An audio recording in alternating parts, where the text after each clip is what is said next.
tardes. Reanudamos la sesión. Good afternoon, everybody. Perhaps we can start this afternoon's meeting, and we're going to start with item 13, blue growth, encouraging and enhancing sustainable growth in the EU's marine, maritime, transport and tourism sectors. In November last, the coordinators decided that we would be drawing up an opinion. The lead committee for this is the TRAN committee. And the opinion was given to Mr. Salavrakos, who today is going to present his draft opinion to us. Without further ado, Mr. Salavrakos, you have the floor. Thank you, Mr. Chair. Dear colleagues, these sectors, the marine transport and tourism sector, is a very broad issue and much could be said. Blue development, blue growth include coastal tourism, marine transport, aquaculture, marine natural resources, and blue technologies. As you understand, the opinion is... As you understand, this opinion has to be limited to the issues that are related to our committee. The financial crisis has become serious and provides opportunities at the same time. I'm trying to put my opinion into the context of the financial crisis because the Blue Growth Strategy can encourage development and promote coordinated action, among others, in the fields of fisheries and aquaculture. Especially, I'm focusing on aquaculture because this is an important aspect of blue growth and helps in improving the quality of life of coastal areas. We are recognizing the advantages of blue growth in various areas, like, for example, offshore energy installations and also marine mineral mining. We stress that during these activities, an attention must be paid to avoiding damage to the environment and any marine pollution.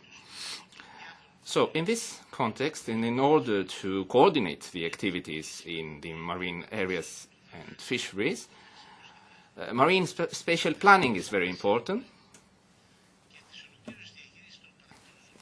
as well as the integrated coastal zone management.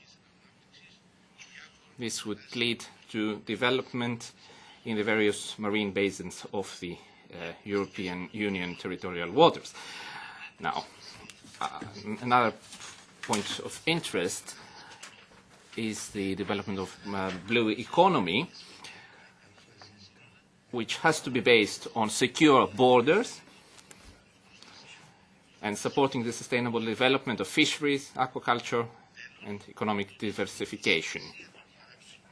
We are stressing the importance of coastal regions and sustainable coastal and maritime tourism as well for the development of marine economy. Thank you very much, and I'm open to your comments and recommendations.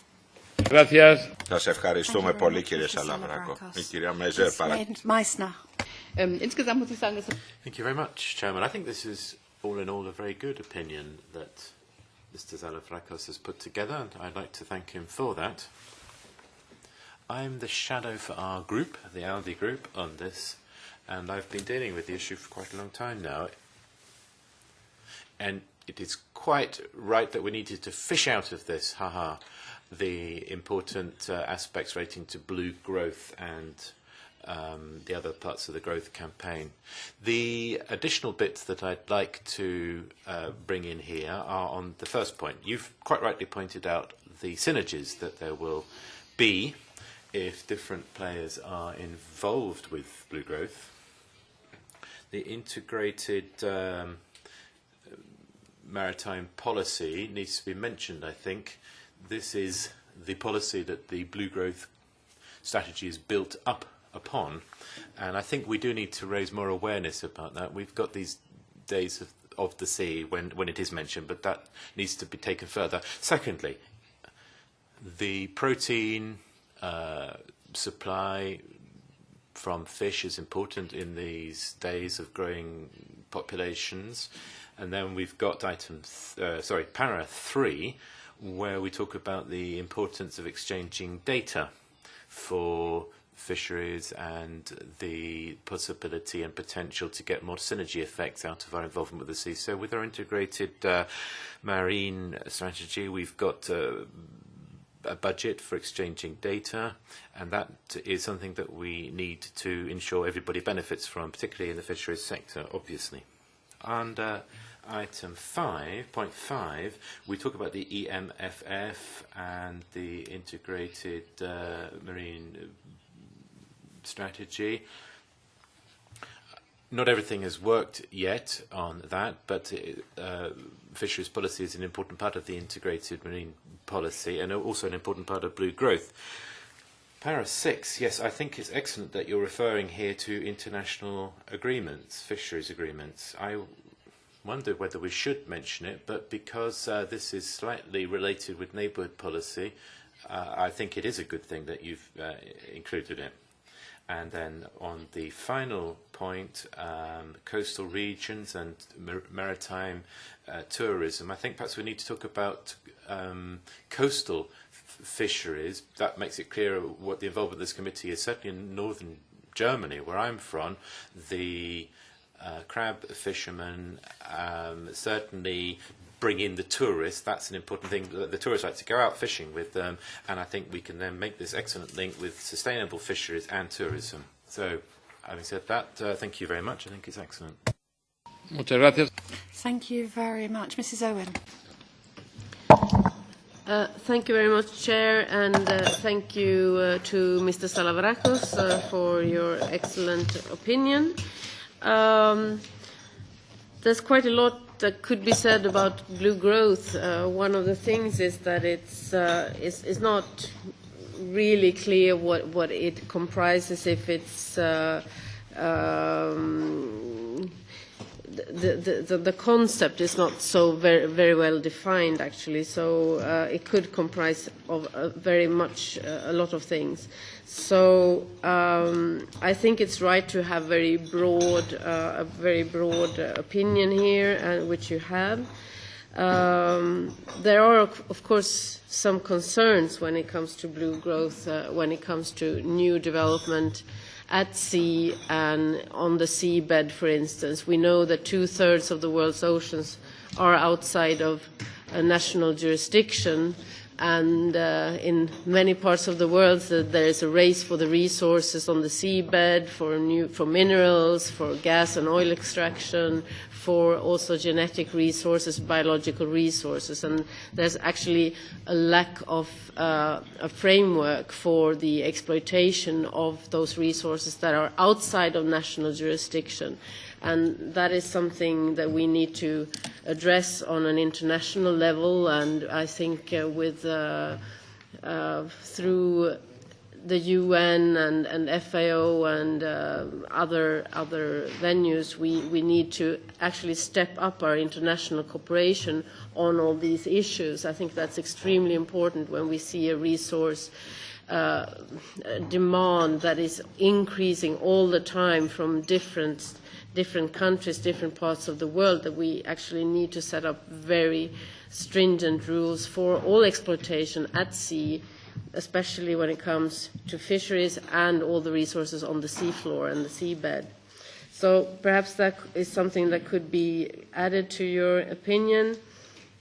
I also think at your point number 4, when you talk about securing EU maritime borders with a view of ensuring protection of the marine environment, fisheries controls and enforcement. Securing EU maritime borders is one take on it, but another take could be also to increase cooperation and try to have more cooperation on those issues, so we actually have cooperation if there's environmental disasters, for instance. We need to cooperate also with countries outside of the EU, which is very, very important. So perhaps we would want to add something to that respect. And on your point number 6 about ambitious international agreements on sustainable fisheries, we think absolutely that they must be very ambitious, but when it comes to respecting social and environmental sustainability, I think that is the most important point for us. So, and you also emphasized integrated maritime policy and marine spatial planning.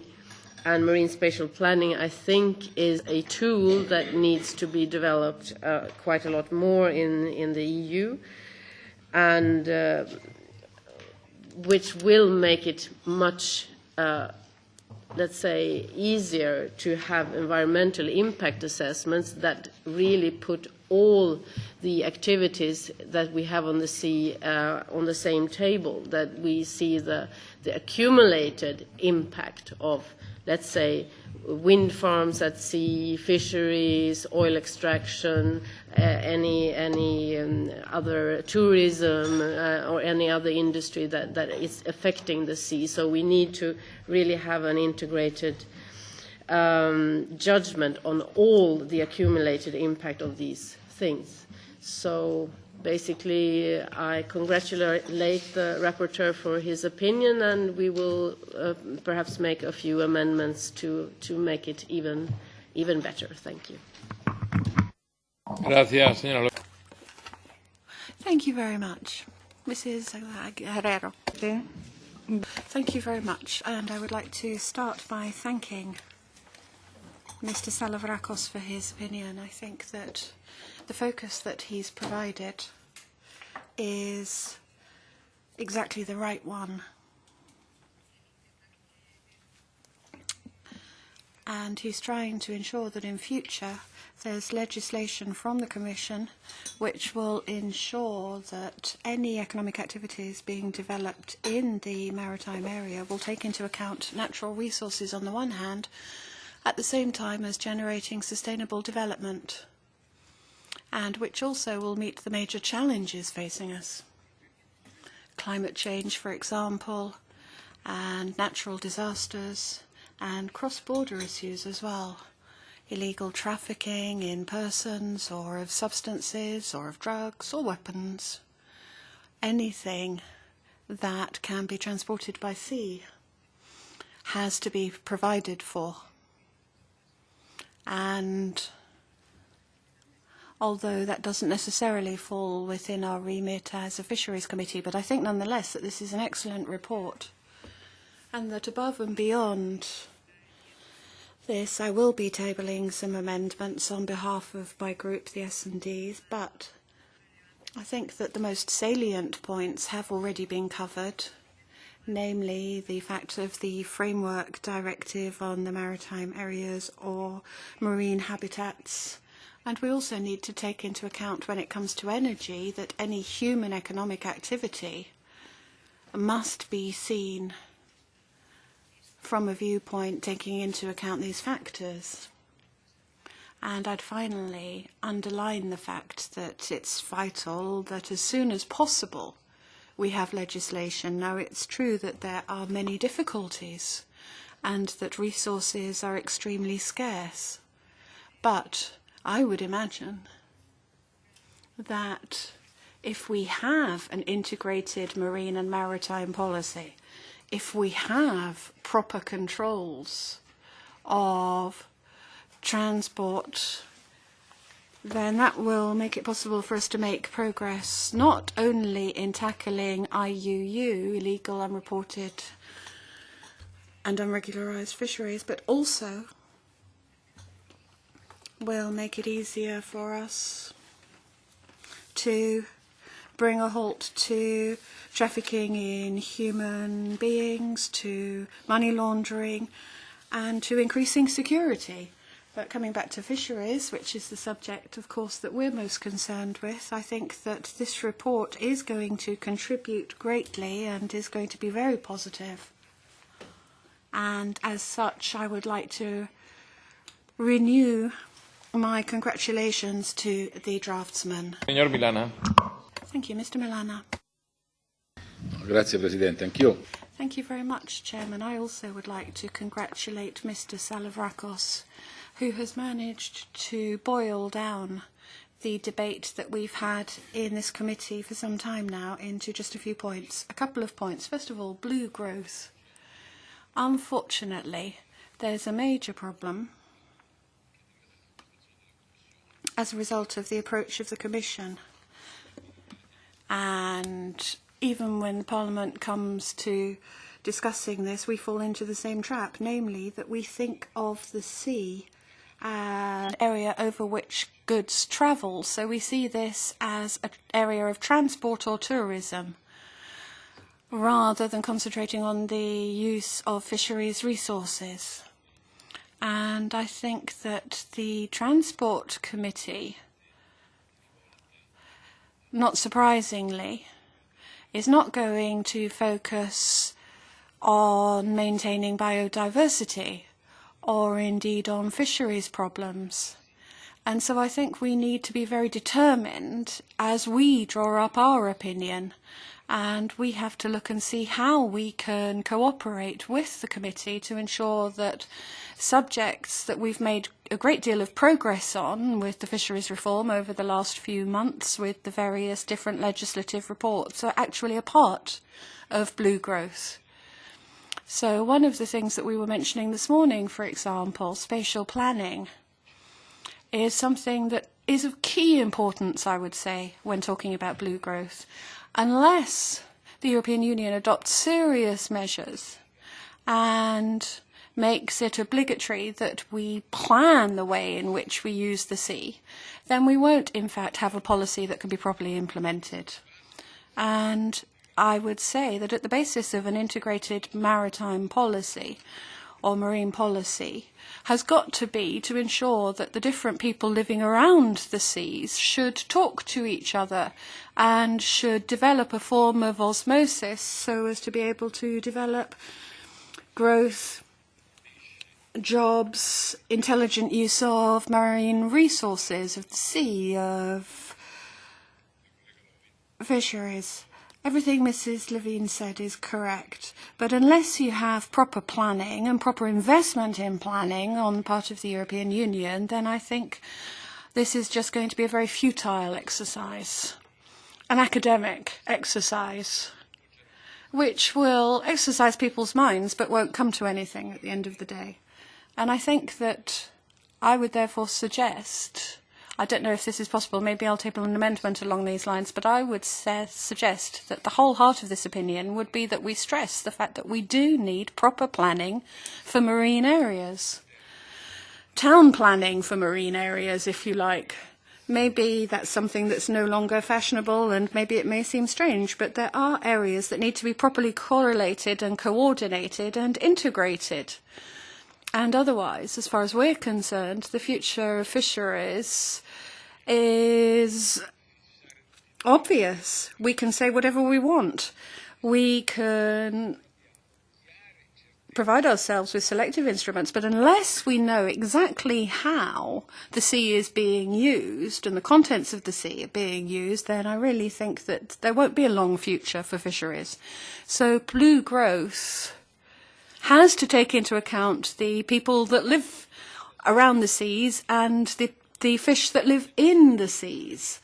And what we want is to maintain biodiversity because we see fishing as providing not just a component of biodiversity, but also a means for people to earn their own livings, their living, who live in that area. So I think this is what we need to be doing. We need to be pushing the Commission as well to see things more in this way, to change approach, to tackle this issue differently, and take the necessary steps to gradually ensure that individual countries do adopt planning measures for marine areas. Thank you very much. Mr. Stevenson. Thanks, Chairman, and thanks to Mr. Salavrakos for his report.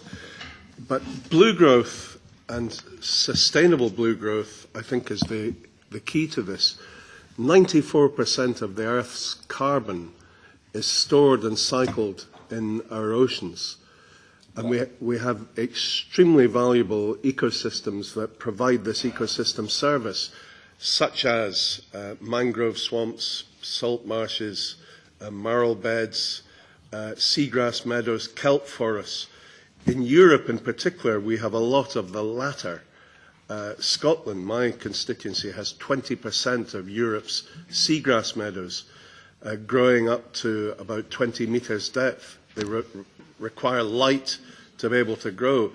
They store 10 times the carbon of a tropical rainforest. All of us are extremely anxious about cutting down tropical rainforests, but we ignore the seagrass meadows and the kelp forests. And these are exactly the areas in shallow coastal waters where the renewable energy companies are planning to build the tidal systems, the wave systems, the offshore wind arrays, digging up and destroying the seagrass meadows and the kelp forests in the process, and releasing millions of tons of CO2 into the atmosphere. Totally counterproductive. These areas are also extremely valuable nurseries for fish species. And for us to destroy these areas is totally counterproductive. So sustainable blue growth and looking after our blue carbon ecosystem services must be an integral part of this report, and I hope Mr. Salavrakos will take that on board. Thank you. Gracias, señor Stevenson. Señora Meissner. Thank you, Mrs. Meissner. Ja, noch einmal. Yes, thanks again. Once more, this integrated maritime policy is an area I've been dealing with since 2009. And when we talk about transport, we, in the Transport Committee, always think that we're leading the way with blue growth, but it's been fairly new for us to have this regulation on maritime spatial planning. And that obviously impacts on the work of the Fisheries Committee. I'm just pointing this out because I'm working on that area very specifically in both committees, and as a Northern German, it's important that the sea is sustainably developed. We say we've got blue growth, but there are various areas that need to be further developed, it is said. Everybody says by 2050 we'll have 9 billion people on the planet, 30% of land, 70% sea, so it's only logical that we should get more use out of the sea, they say.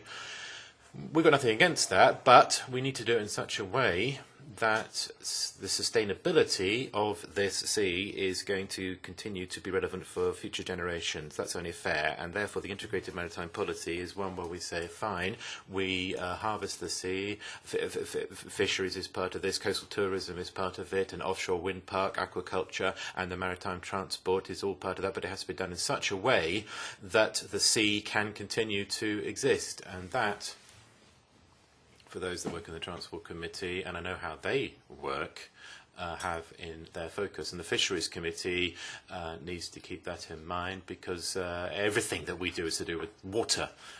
Obviously, it's to do with the sea. Muchas gracias. Thank you very much for that information. I'd now like to pass the floor to the Commission. Mr. Frith. Thank you.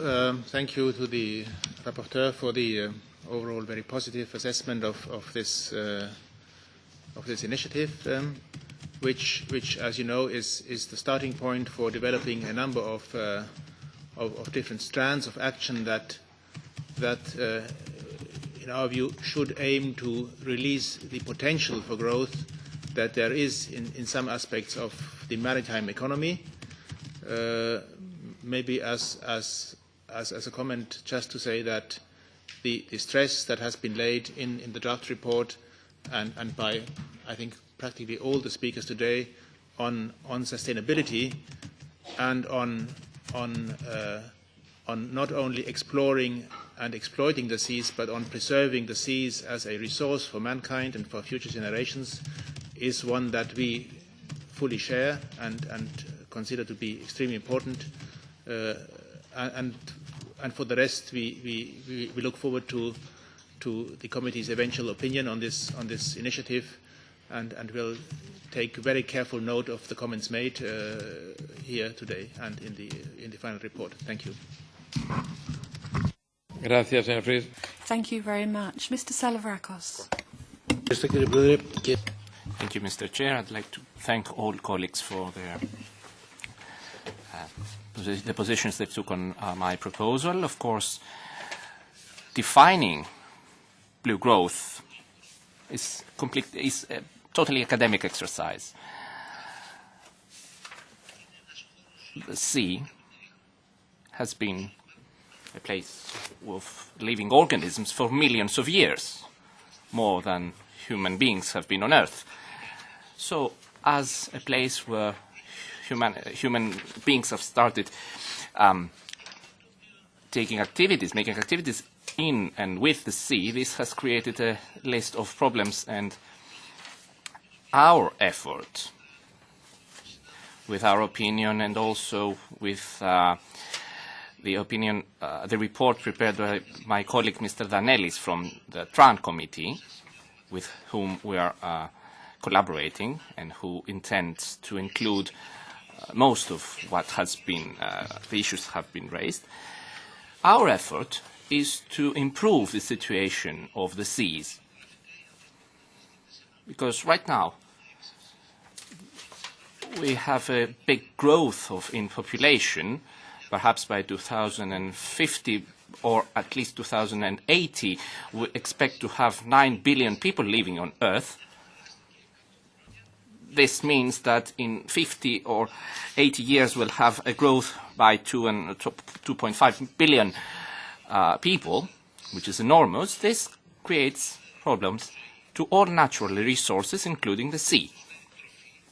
The sea provides food, is a place of activity, of economic activity, and therefore we need to safeguard it. If we want to survive on the available resources, whether they come from the sea or agriculture, or whether we're referring to economic activities such as tourism, if we want to continue going on like this, we need to set some rules for greener development. Ms. Levin, we are all Greens at heart, because, of course, the Greens were a movement a few years ago.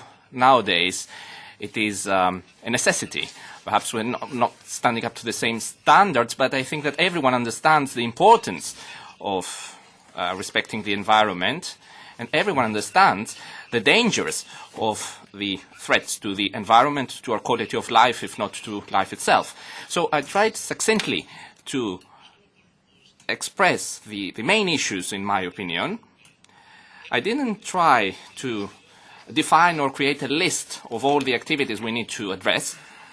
I made my definitions specifically, explicitly broad in order to include other activities that might be necessary to include in the course of applying this legislative initiative.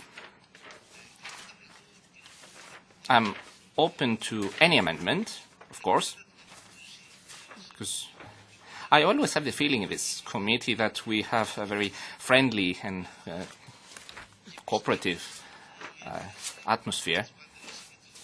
And I believe that my opinion with your amendments and comments will be improved even further. So, thank you very much. Thank you very much, Mr. Salavrakos. That concludes that debate. And I'd just like to say that deadline for amendments is the 27th of March at 12 o'clock midday. 27th of March. Vamos al siguiente punto. Perhaps we can move on to the next item of our agenda, 14, Amendment of Council Regulation 2187/2005 for the conservation of fisheries through technical measures in the Baltic Sea, the Belts and the Sound. As you all know, we have a proposal from the Commission, and Mr. Grabarczyk is responsible for our report, and we're going to have an initial exchange of views. So I'd like to pass the floor now to our rapporteur, Mr. Grabarczyk. Go ahead, sir. Dziękuję, panie przewodniczący. Thank you very much, Chair. The regulation that we are supposed to discuss and the regulation that we are supposed to debate in our committee is related to technical measures and the proposal of the Commission that amends the main regulation in terms of the used technical measures in the Belts, the Sound and the Baltic Sea. in order to adjust that regulation to the Lisbon Treaty.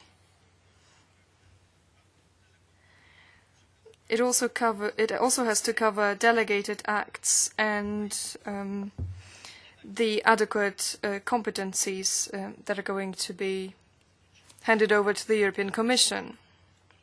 Nonetheless, if we take a look at the basic regulation related to technical measures that I mentioned at the previous meeting of the committee, where the discussion is, I cannot refrain from referring to discards, to the segmentation of the fishing gear,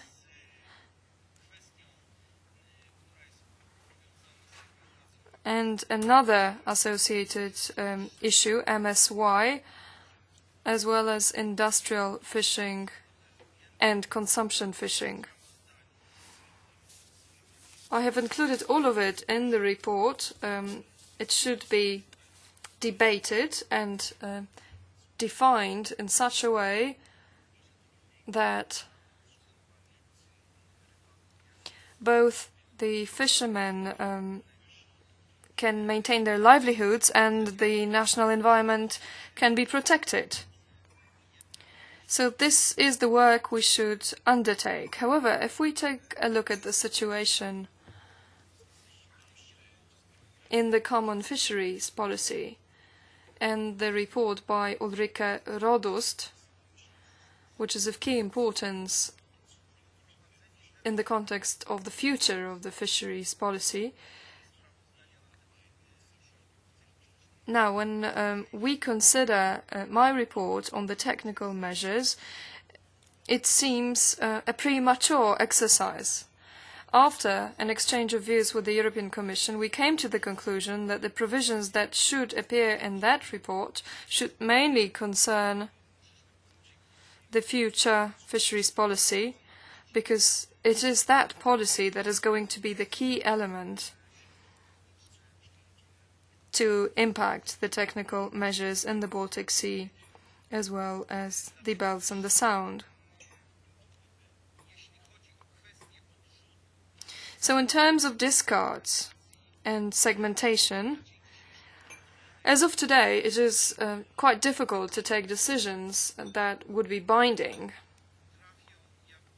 or that would be found, just as the other reports on multi-annual plans, that would be soon found in the freezer of the Council, who will not approve those regulations at all, thus reaching a stalemate again. That is, I suggest that we introduce this regulation as a proposal of the European Commission, but we immediately go back to the substantive issues, that is the technical measures, after the common fisheries policy has been approved, that I hope is going to happen in the future, that we approve it together with the Commission and the Council. Thank you. Thank you very much. I'd now like to pass the floor to the Commission. No, I'm sorry. I didn't see you, Mr. Walesa. Dziękuję, panie przewodniczący. Thank you very much, Chair. Thank you, Mr. Grubarczyk, for your presentation. It is even earlier that we received information that you would like to restrict yourself to a strict adjustment to the Lisbon Treaty provisions. However, we cannot forget that many mechanisms from the regulation that you have just mentioned are going to be required to be urgently changed after the reform of the common fisheries policy has been finalized. This is extremely important due to the ambitious deadlines of the obligation of the loading obligation in the Baltic. And here I basically mean the change of Article 12, which in its current shape makes it necessary for you to discard all disproportionate, all undersized fish. And Annex 2, which contains the details of the selective nets, as well as the change of Annex 4 and the sizes there into reference protective sizes. I do hope that the European Commission is going to be ready with its proposal in time, so that we will avoid problems with the introduction of discards, of the prohibition of discards in the Baltic Sea. Señora Jepsena. Thank you, Mr. Lipsena. Thank you, Mr. Chairman. I will try to respond. Indeed, you know better than me that trilogue on the basic regulation is ongoing, and depending when the basic regulation is amended and what's the outcome of the trilogue and final drafting of the basic regulation, the discard ban is most likely to enter into force. So in the Commission we are really also working on this and assessing the situation. At present, what our proposal would be, and what we are working on in DG Mare, let's say, is to have overview which provisions and which regulations have to be changed. And of course the Baltic Technical Measures Regulation is among them without doubt.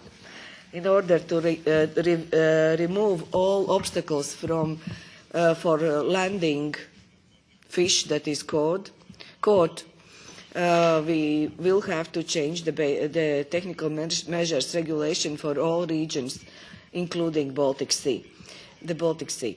So we are revising all the legal acts that we have in place and in force at present, and preparing for a proposal how to change them, maybe in one go, with so-called omnibus regulation, to cover all regulations at the same time, to remove all obstacles for landing of the fish. So, as the distinguished rapporteur, Mr. Grobarczyk, in our opinion, rightly pointed out, at this moment it would be premature to start changing only the Baltic technical measures. We have proposed and submitted this proposal of amendments only to align the technical measures regulation with the Lisbon Treaty. So I would really invite all the PESH committee members to support Mr. Grobarczyk in his views. Thank you. Grobarczyk, ¿va a añadir algo? No hay nada que añadir. Well, if there's nothing to add to this, thank you. So we're finished with this point. Let's move on to the next one. 15. Access to genetic resources and fair and equitable sharing of benefits arising from their utilization in the Union. So here too, there's been an exchange of opinions or points of view with the rapporteur, who's Mr. Houghton, and then we'll give the floor to the Commission. Mr. Houghton, you have the floor. Thank you, President and colleagues. Again, can I apologise for not being present when the Commission did its presentation on this, and thank my colleague for taking over what should have been my role on that occasion. Today it would be very useful, before setting out a draft report, if members could take this opportunity to make any comments that they may have, and to hear further from the Commission on the subject of the Nagoya Protocol, which is about access and benefit sharing, with specific reference to the benefits arising out of the use of genetic resources in general terms. And we're trying to focus here obviously on implications in fisheries terms, if any, and there may not be immediate identification of obvious areas where, for example, the catching of fish and the management of fishing opportunities comes into this, because I think it does not. But there may well be instances involving research, for example, in fisheries matters, and particularly in aquaculture matters, where there could be an implication of this protocol that would need to be borne in mind. Excuse me.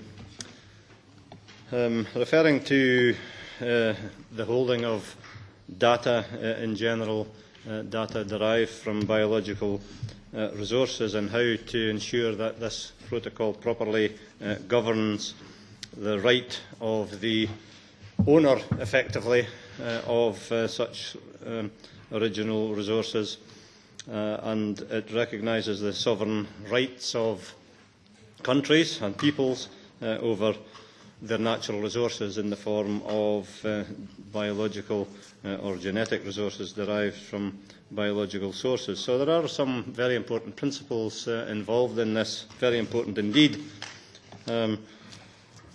What is perhaps not so clear, at least to me, and I've got a couple of more questions to put in the direction of the Commission at this point, partly following on from the questions that I or were asked on my behalf at the original presentation. There is a reference, indeed a requirement, that signatories, that parties involved in the implementation of the protocol, that is all of our member states, should have a focal point within each to manage their responsibility. And it was said by the Commission, because the Commission's proposal envisages setting up an EU focal point to cover this responsibility, it was said that this was not to replace the Member States' equivalents, but to be in addition. I just want to be clear as to what exactly the roles would be of the Commission's focal point as against the Member States, and to ensure that there isn't duplication involved in that. The geographic scope is another question that was asked the last time, and it was helpfully clarified that the reference to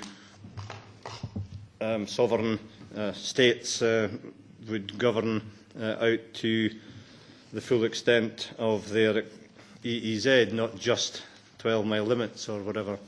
So a question arises about beyond EEZs, i.e. in international waters, for example.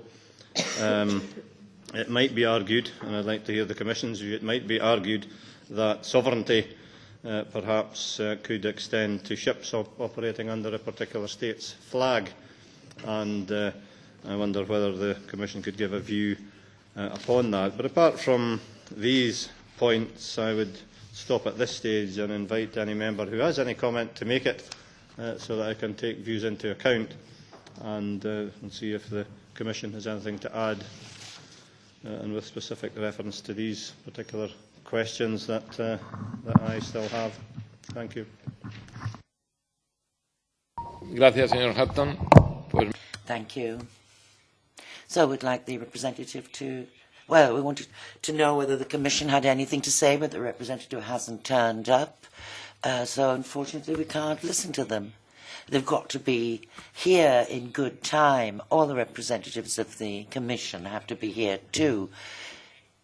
And there are 3 points. They know what time they're going to have to speak, but maybe we went quickly. Is there any of the MPs who are going to say something?